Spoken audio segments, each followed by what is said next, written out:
Oggi nell'ambito dei festeggiamenti che l'Associazione Aquarinto ha organizzato per il Black Christmas verrà piantumato un albero di tiglio.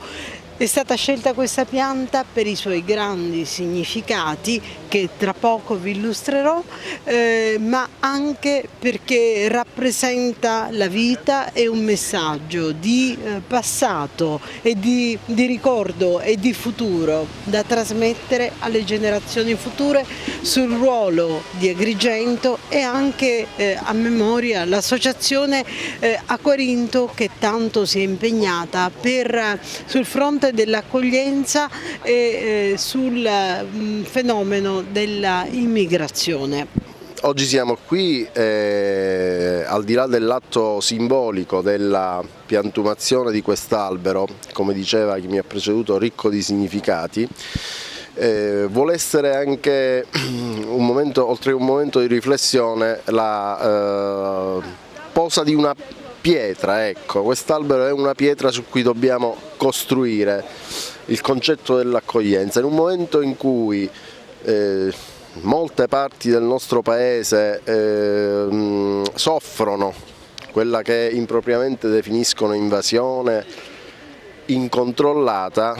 Agrigento vuole e deve andare in controtendenza e porre in essere tutti gli strumenti affinché i migranti, coloro i quali tra i migranti evidentemente fuggono dalle loro terre o scappano, devono trovare una condizione di vantaggio per poter esercitare i propri diritti. La differenza la fa la sensibilità del contesto territoriale che ospita e dunque di approdo.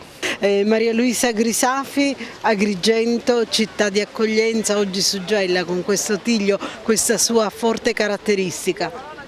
Sono in rappresentanza appunto del servizio centrale del sistema di protezione dei richiedenti asilo e rifugiati e quindi del Ministero dell'Interno.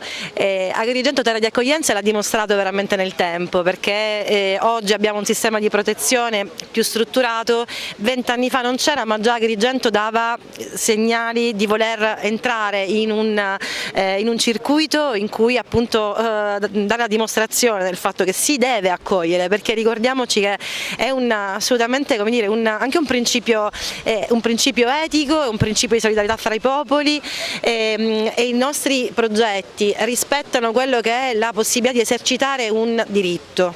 I servizi che vengono erogati all'interno dei progetti dello SPRAR sono proprio la rappresentazione dell'esercizio di un diritto. Noi abbiamo questo splendido, secondo me, compito, che è quello di rendere possibile a tutti i cittadini stranieri che vengono generosamente a volte a incontrarci, proprio di rendere possibile questa strada. È quello che dico sempre: ricordiamoci che sono risorse, siamo tutti delle risorse, dobbiamo lavorare e collaborare insieme per rendere ogni pezzo di terra migliore, e lo possiamo fare, lo sappiamo che lo possiamo fare. Di rafetlu organisation bi ngeen organisé.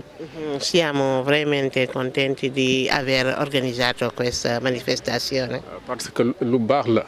È una bella cosa.